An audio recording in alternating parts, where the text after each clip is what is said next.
Good morning. It is day 8 of my water fast. Now, actually, it is day 1 of my transition out of the water fast because I'm going to be eating cucumbers today, but I haven't gotten to that yet.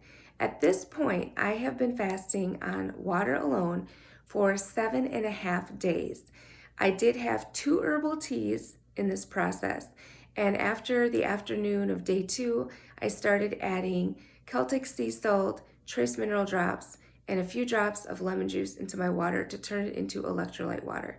That is all I have consumed for the last 7.5 days because I started at night and then I slept last night, so that's why I say it's 7.5.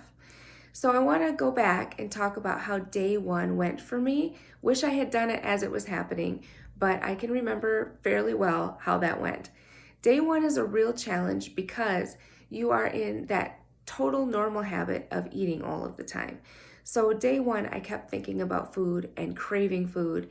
When am I going to eat again? What am I going to eat?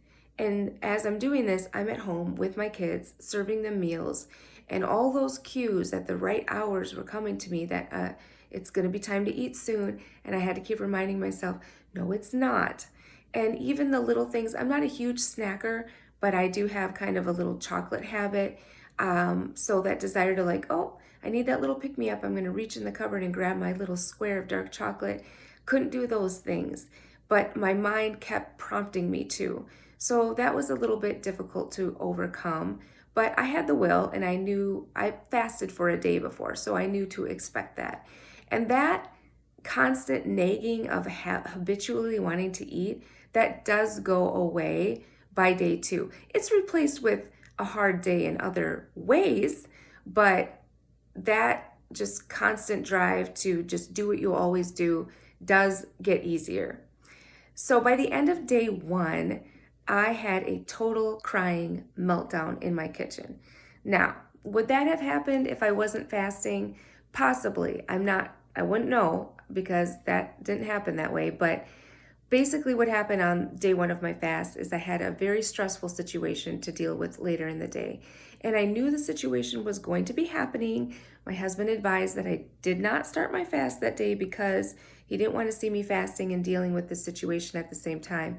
But because my motivation level was so high and I was feeling a conviction, perhaps from God, and where I was with my cycle, I really felt that I wanted to start that very day. So I tried to plow through and I did okay at first, but it did become too much for me.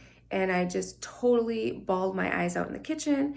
I was yelling at my husband, just pouring it all out. And God bless him, he's a good man. He took it and did not retaliate and showed compassion and helped me with my situation.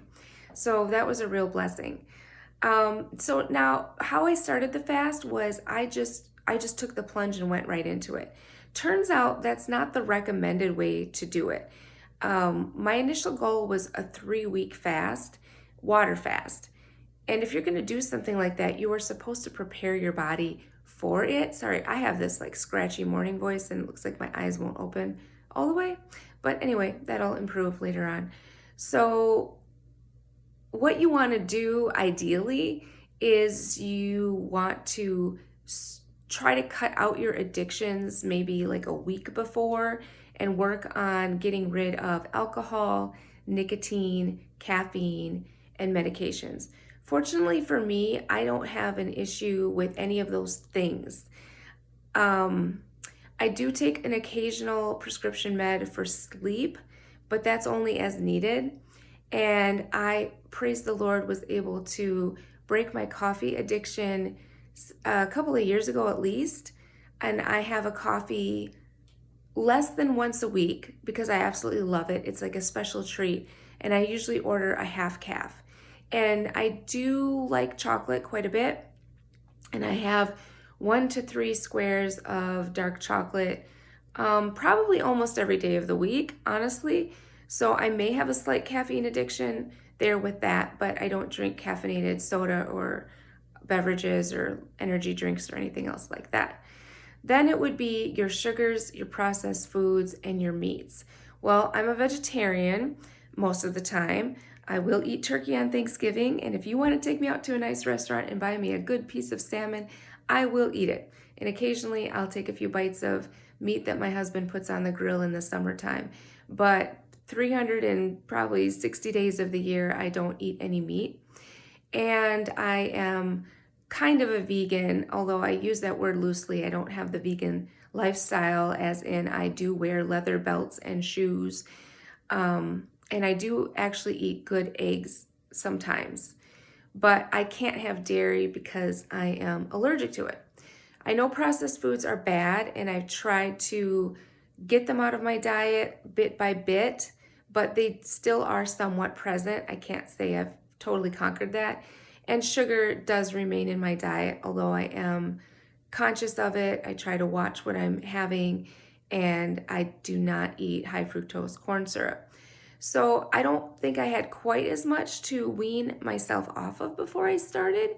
The day before the fast was actually the day I really wanted to start the fast, but I couldn't for some reasons. But I did eat a little bit lighter, especially at supper time the day before. So the day one of the fast was just wake up, take the plunge, that's it, here we are. We're drinking water and it starts now. I did have an herbal tea that day. It's an elderberry echinacea blend that I often drink, but I, of course, did not add any honey or coffee creamer like I usually do. And I read research that herbal teas are okay for a total water fast, but after day 2, I eliminated that, and I'll tell you why when I do my recap on day 2. So that is what I have so far. One thing I just want to mention while I'm still really fresh from the water fast is that even though I can see, in a sense, I'm looking a little bit haggard right now, I just want to talk about what it's done so far with my complexion on my face. I have dark circles under my eyes. I always have dark circles under my eyes, and they've actually gotten a little bit darker, okay? But I know that that will improve when I start eating food again. What I don't have, though, is the puffiness under the eyes. So these shadow lines that you see, it's not the shadow because there's a puff there. It's just darkness. This area is smooth. The fasting will help you depuff your face. So under the chin, I don't have a lot of the puff. I do have a little bit because I'm getting old, but it's better than it was. So that pouchy, puffy feeling and look under the chin, that will be reduced when you do a water fast. My skin is very smooth right now, and yeah, and I'm getting a pimple up here, which is unusual for me. So I think, oh, that's good. Probably something is trying to detox its way out of my skin. So just wanted to mention that's something that I feel that I am appreciating about this fast so far, and one of the signs that I have seen. So that's where we are for now, and I will try to give another update as soon as I can. Have a blessed day. Bye-bye.